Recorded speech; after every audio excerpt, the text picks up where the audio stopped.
It's officially Texas Oklahoma week, and what better way to kick it off than to bring Nash? Nash Talks Texas on Locked On Longhorns to get into one of the biggest matchups of the college football season, a newly formed SEC matchup, I guess. Well, it's an old matchup, but this is the first time it's happening in the SEC. Texas, Oklahoma this Saturday. Me and Nash discuss on today's episode of Locked On Longhorns.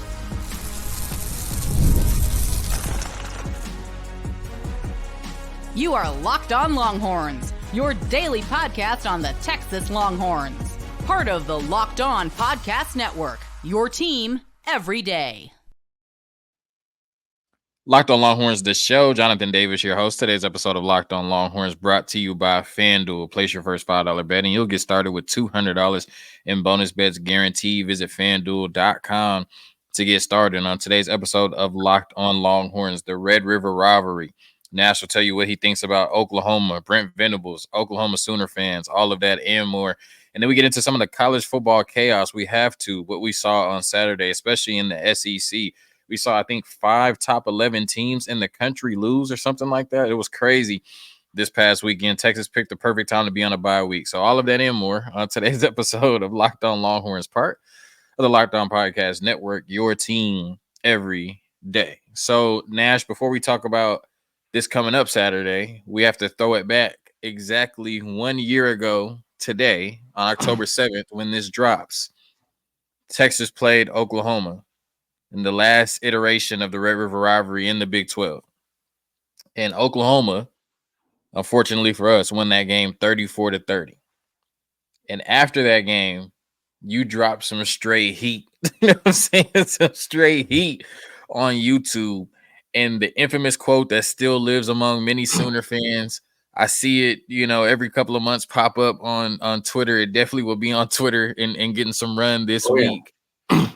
After Oklahoma beat Texas 34-30 last year on October 7th, you said, and I quote, "We beat the shit out of Oklahoma today. We beat the shit out of that team.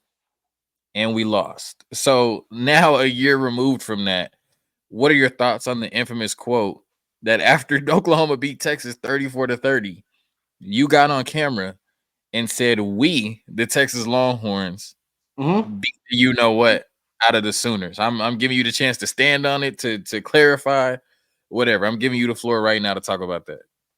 I it's a really bad time to be missing the sign, but I had a sign that it's a little business sign, and it's stand on business time. So I'm not sure what the language barrier is for this show, but I'm just going to go no language.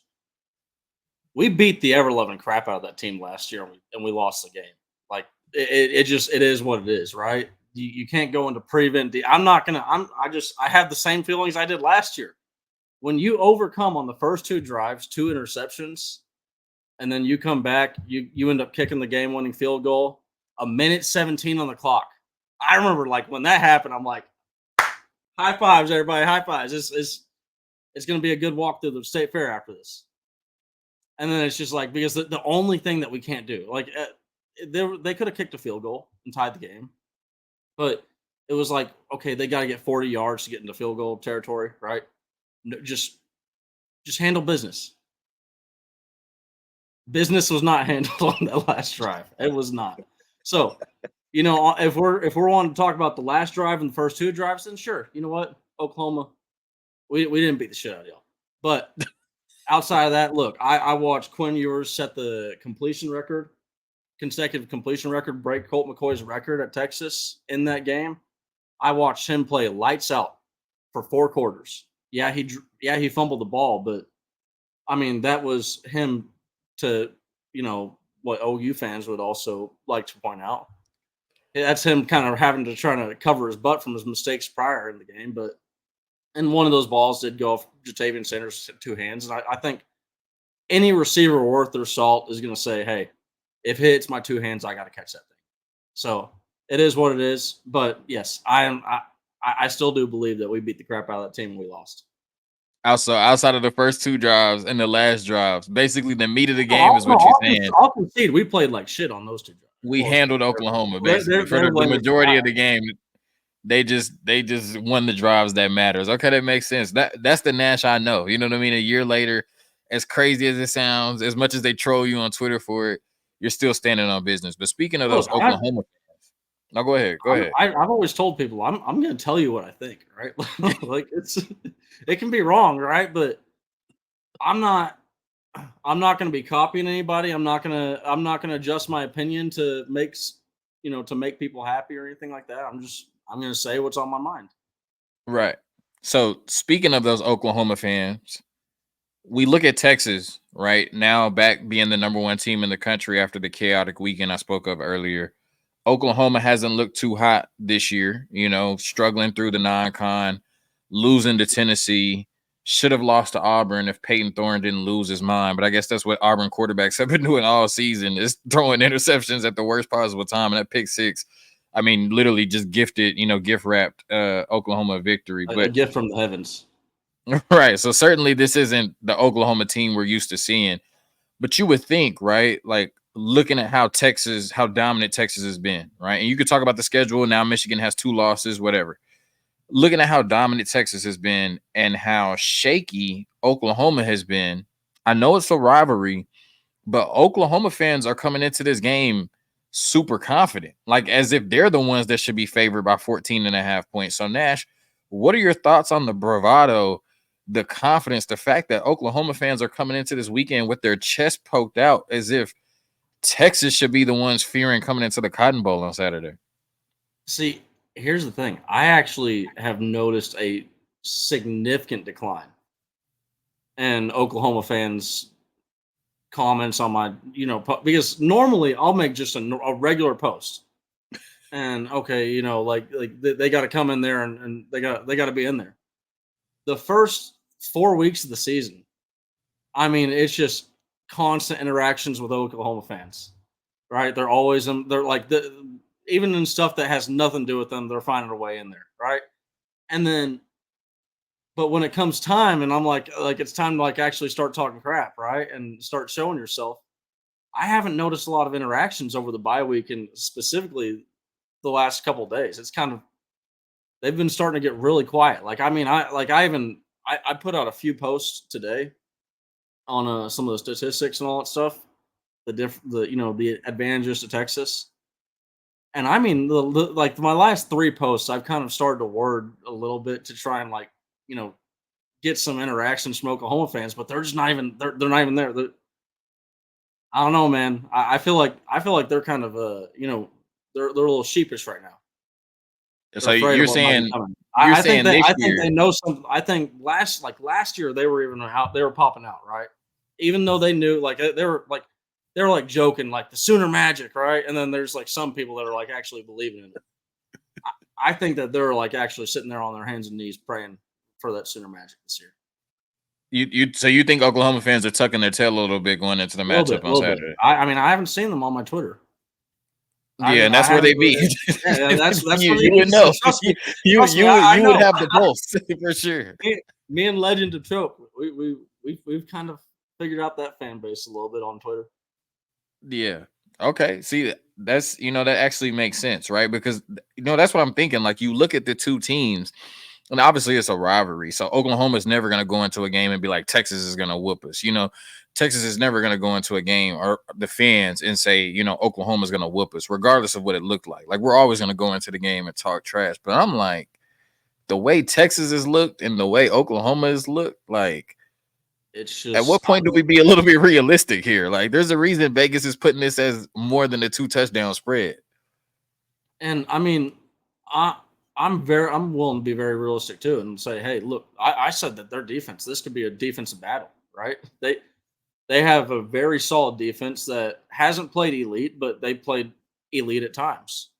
But just the whole body of work hasn't been elite. Now, if you go and you look, they're going up against a really, really good Texas offense. Like what a lot of people would consider this offense in elite territory.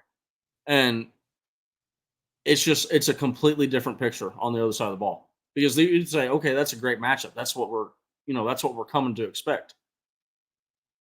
We're a top 5 defense. Texas is. Like just and pretty much, if you want to pick a category, you can pick it. Texas is probably top 5 in it, or near the top 5. Oklahoma is bottom 5. All right, so Like out of let's 130. hold on, Nasty. No, hold on, Nasty. You know what I'm Mhm. saying?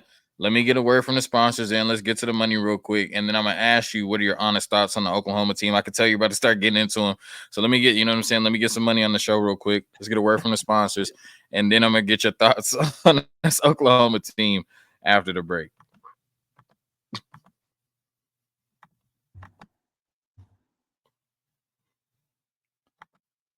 All right, today's episode of Locked On Longhorns is brought to you by LinkedIn Jobs. When you're hiring for your small business, you want to find quality professionals that are right for the role. That's why you have to check out LinkedIn Jobs. LinkedIn Jobs has the tools to help find the right professionals for your team faster and for free.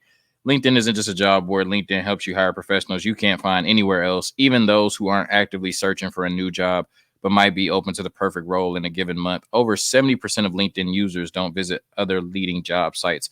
So if you're not looking on LinkedIn, you're looking in the wrong place. On LinkedIn, 86% of small businesses get a qualified candidate within 24 hours. Hire professionals like a professional on LinkedIn. Post your job for free at linkedin.com/lockedoncollege. That's linkedin.com/lockedoncollege to post your job for free. Remember, terms and conditions do apply.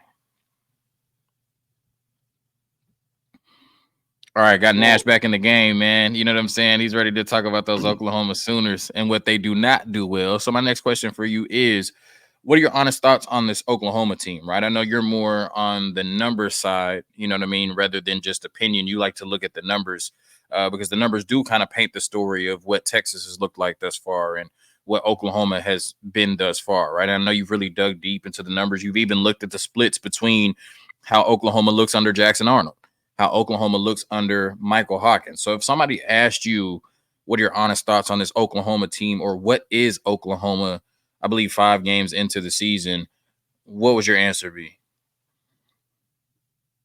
A team that is really kind of lacking identity.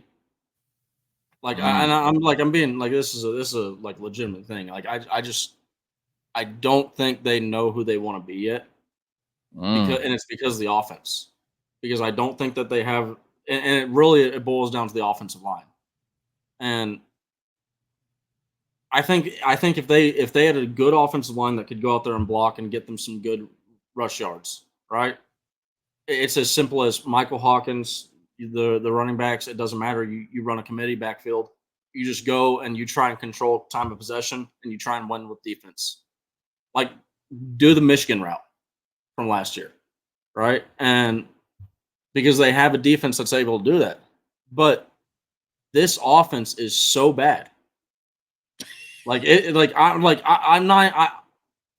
honestly almost feel like there was last year like crap talking, right? Like this almost like I almost feel bad, right? Like No, no, and almost. to put this in real quick, after the Tennessee game, Joel Klatt, who knows his football, said that's some of the worst offensive tape I've seen in the last 4 to 5 years. This isn't just Nash being a Texas fan and talking trash about Oklahoma. There are legitimate issues to that Oklahoma offense that go past the talent that you see on the field. I mean, it's scheme, alignment, everything. For Joel Klatt to say that it's some of the worst offensive tape he's seen in the Damning thing last to 4 to say. 5 years, it's bad. But go ahead, Nash. I mean, like to the plug that you just put out a few minutes ago. Hey, these offensive coaches, they might be having a search on LinkedIn here in a few months or something like that. But I mean, I'm just like we're talking about like as an Oklahoma fan, if you're defending this, right? I've lost all respect for you as a fan because you used to be a respectable program, and I'm being dead serious right now. We're talking about okay, you can somehow if you can find a way to defend 69 the 69th ranked scoring offense in the nation, and when I say scoring offense, I mean points per game from the team, and Oklahoma fans would know immediately that a decent number of those points have come from the defense directly. Now we're talking about yards per game. Oklahoma 121st in the nation, yards per play 124th in the nation. And we're talking out of 132, 133 teams. Third down conversions, 130th in the nation. Explosive plays, only 13, 130. Now, that has picked up under Michael Hawkins Jr., but the problem goes back to the offensive line. Because as Texas fans will know, having a drawed herd only goes so far. That only lasts so long. Because then teams start to realize, okay, it's not a matter, and because it's honestly, it's not even a matter of can the guy throw the football or not. Can the offensive line keep him protected? And the reality is the Oklahoma offensive line is just bad right now. It is in a terrible spot. They're horribly injured. Like it is a scary for all that Texas has had. It's actually really weird. Most of our injuries are all just in the running back room. It's just constant. That running back room has just been battered. We've had depth for all these other positions, and we really haven't. I mean, you had Jelani McDonald miss a couple games, right? That's been the main extent of the depth that's been missing. Outside of that, it's just like one or two guys here or there, and then they're back in the next. So we haven't really been affected. Oklahoma last week played without their 5 best wide receivers. Now they're looking like they're going to potentially get Deion Burks back, which is their best wide receiver, or the best wide receiver left that's not injured, but like seriously injured.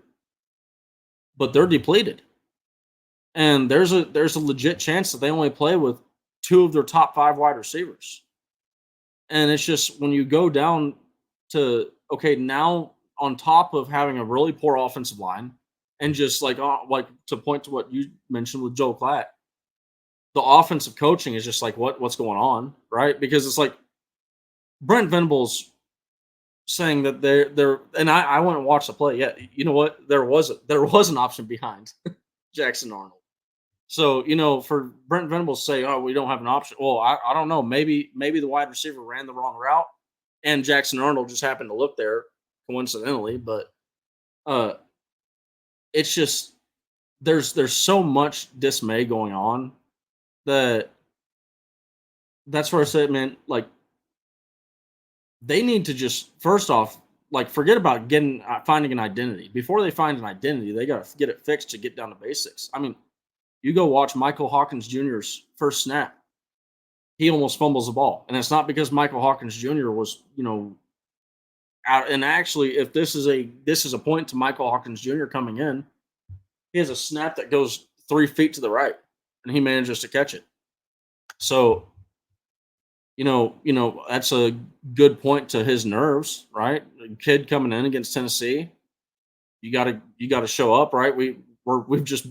We've clearly just benched our quarterback, right? We need something, right? And then he goes out there and catches that ball. That was a decent showing. But and like I said, that their offense has gotten more explosive, and this is something that Texas Homer pointed out in the group chat. Their offense has gotten more explosive, but honestly, that was, I think it was like 76 of the yards versus Tennessee. And these are all explosive plays, went to one wide receiver. I'm forgetting the wide receiver's name off the top of my head. They didn't target him until the 4th quarter started. And he was half of their passing yards the entire game. And it's just, and he was also it was half of Michael Hawkins Jr.'s passing yards the entire game. So really, it's been bad quarterback play. And I mean, Michael Hawkins Jr., he's better. You get a little bit more explosive plays, but it's still not good. And bad offensive line play, just a complete lack of identity on offense. And I think honestly, for a down the season kind of, and what I think is going to happen, I think as they start to lose more games, players are going to start to. I mean, we've seen it from Texas. The locker room starts to get fractured, and you start to lose games that you really shouldn't be losing. Just quick answer from you before we get into the second break. Is there any chance, because of the Red River, just kind of mystique of this game, anything can happen. They say throw out the records, throw out the roster, throw out what's happened the first 5 weeks. It's just a completely, anything goes in the Cotton Bowl. Is there a chance that this Oklahoma offense just magically gets it together on Saturday? Quick answer from you. I've struggled with this, but I don't think so. This is too bad of an offense versus too good of a defense. Just I've struggled with it, but yeah, that's where I would sit at. That's what I think. And I think, a point that not a lot of people are talking about is this isn't a regular game in Norman, or this isn't a regular game in DKR. I mean, I think Arch would struggle in this game, right? Just going from, being at home in DKR to going to the Cotton Bowl. I mean, it could be overwhelming, right? Like, we don't think that'll be overwhelming for Michael Hawkins on Saturday. Your second career start in the Cotton Bowl against the number one team in the country. Yeah, so you, like you said, you talk about these injuries, you talk about the offensive line play, you talk about the offensive struggles, and then now you're in a significantly higher pressure environment, and you're expecting to play your best game of the season. I just don't see it. But we're gonna get into the money. You know what I mean? A quick word from the sponsors, and then I want to ask you about Brent Venables, because you made the comment that you hope, sarcastically, of course, you hope Oklahoma keeps Brent Venables forever. And I want to ask you about that after a quick word from our sponsors.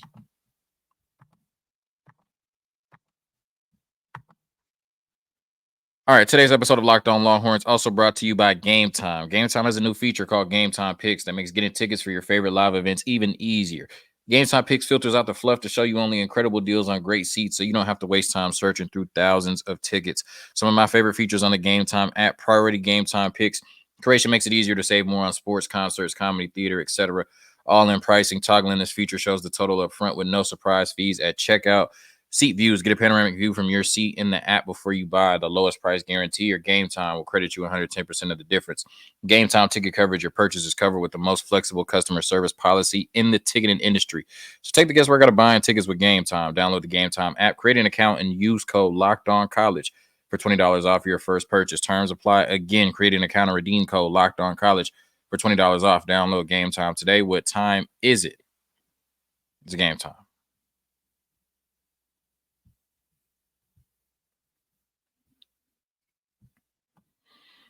All right, Nash. So once again, sarcastically, you made the comment that you hope Oklahoma keeps Brent Venables forever. Why is that? No, I mean the main reason why I made that comment was just to mess around with Oklahoma fans, and I was kind of feeling myself at that moment. But at the same time, I kind of do, because, and this is like this goes back to, I had, like, this was one of the main things that Oklahoma fans were tearing me up over, is just the way that Brent Venables operates reminds me a lot more of the previous coaches at Texas than Steve Sarkisian. And I just think that operating in that way is a way that's not really going to, I mean, you can find success, right? You can run into some successful seasons, but I don't think that's the way that you're going to build a salt, because this honestly, this goes outside of football. I just think that operating as a CEO, because that's what they are. That's what Steve Sarkisian is. That's what Brent Venables is. These guys are CEOs of a college football team. It's far different. It's much different. This is one of the things. Also, a little sidebar. When people just go say, "Oh, he's going to take a head coaching job in the NFL," I don't know, because it's a much different. It's just a much different business. Because now all of a sudden you got a general manager doing half your job of what you were doing at the college level, right? So it's just, but that's a little quick sidebar. But so when you're a CEO, right? I've been kind of watching a lot of, like, there was one video on TED Talk, right, that really kind of, and it was just purely coincidental. I think I even watched it before Steve Sarkisian was hired at Texas, but it was just talking about why great addicts make great CEOs, like former addicts, an addict in recovery, and everything that they were saying made complete sense. And the main message, and this is also not something that, like, it's not like only addicts can do this, only addicts in recovery can do this, but they have to live their life by, being accountable, right? They have to, take accountability for their actions. They have to accept if something's uncomfortable, right? They can't lie about it. They just got to accept it and move on. and just do the hard work. And it's just those main 3 points. And that's I didn't feel like we had a lot of accountability out of our previous coaches. And I really didn't feel like Jackson Arnold was treated with a lot of accountability. Because that's also and Oklahoma fans can get mad at me, right? But he really seemed to throw Jackson Arnold under the bus immediately in the postgame.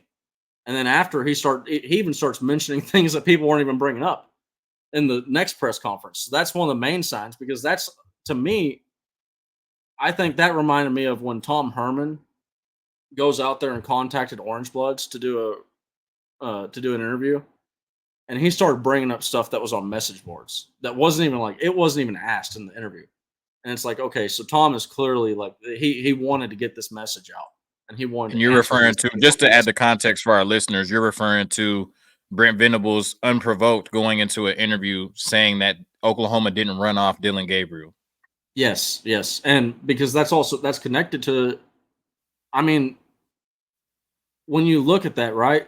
He also ran off Jeff Levy, right? It is what it is, right? And Oklahoma fans did that too. They were blaming Jeff Levy last year in the offense, and the offense was a top 10 offense in the nation. So, and a good channel I like on YouTube, he pointed this out. He's like, "Hey, Uncle Lou," he's like, "Hey, man, you ran off Jeff Levy and Dylan Gabriel, and blamed the offense for the losses last year, and then now you got a really good defense and you got no offense because you ran off your offense, and your defense was just a step around the corner." And that's where I say that's step 1 and 2 that I was telling you about, right? That's the taking accountability. Steve Sarkisian, year 5 and 7, right? The next year after that, what does he do? He says, "Look, I know how to build a football team, right? I know what I believe in, and what I believe in is that we're on the right path. We're taking the necessary steps to get to be this team that y'all want, right? And sometimes you have to accept an unwanted outcome, and that that is what it is. What it is, right? That's like a great example. What I'm trying to say is when Oklahoma State happened, fans wanted Quinn Ewers pulled. We wanted Quinn out. Like, and I'm not saying all we, but I'm just saying we as a majority fan base, majority of the fans wanted Quinn out. They wanted Carter in at that moment because it was like sub 40% game. I mean, like 38.5% completion percent. It was bad. It was a bad game, bad loss. And then not only that, that was where the rest of our postseason hopes died at that point for that year. We already had 2 losses, and that was the third one. That was the death mark. And he accepted the unwanted outcome. He just accepted it because there's nothing that you can do. He didn't go fire people. And the only position that he ever did fire and keep making changes was the wide receiver position. And you can honestly argue that was the Brennan Marion moving on was more of a mutual party. Brennan Marion wanted to move on and go because I think for what we wanted as a program, we wanted a wide receiver coach that was going to be here for a while. Brennan Marion just wasn't that. He's a guy that wants to progress his career and move on in coaching, and that's fine. And that's not like I don't think there was any issue between the coaches when they left, right? But I just when you see Steve Sarkisian not firing guys, just accepting the outcome, moving on, and then you see the rewards, I just can't help but think, man, what if Brent Venables doesn't run those guys off? He's still got Jeff Levy. He's still got Dylan Gabriel, right? Offensive line still is probably going to be a little bit of a problem, but guess what? When you're going in the portal, now you're able to sell to guys, hey, you're going to be blocking for Dylan Gabriel, and we should have a pretty good offense. And even then, even with a bad offensive line, I feel like you would want as experienced of a quarterback to manage that. So, I don't know. I just – and for people that want to say that he didn't run him off, why else would Dylan Gabriel leave from Oklahoma to Oregon? And people can say that he wanted to play closer to his family, but I'm not buying that in 2024 when plane tickets are the planes are as available as they are. No, that definitely makes sense. I see. Basically the point that you're making is the way that Steve Sarkisian has carried himself, even in the face of adversity, compared to the way that Brent Venables has compared.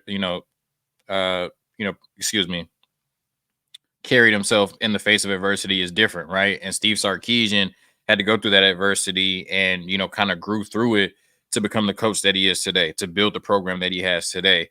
Where it kind of seems like, especially, where I think this is what year 3 now for Brent Venables, still not getting the results that Oklahoma fans expect.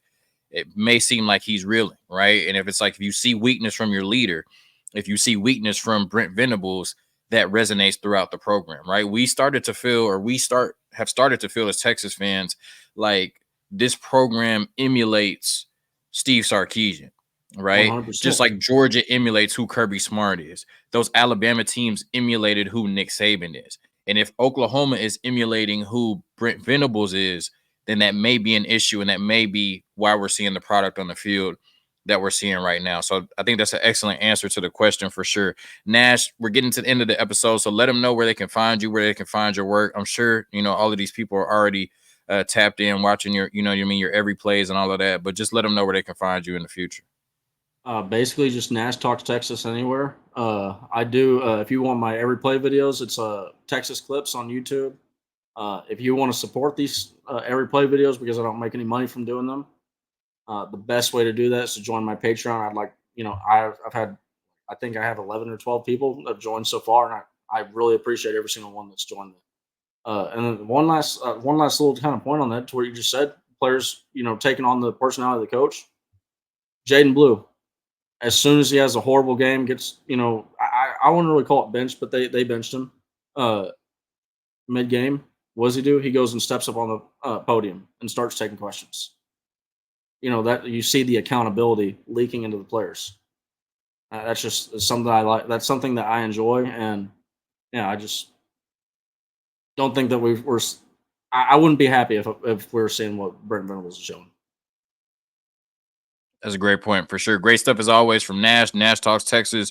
Just the first episode, the first part of the preview, all the content we're dropping this week as we get ready for one of the biggest games of the season, the first SEC edition of the Red River Rivalry. Hook 'em. Get that on the camera. Peace.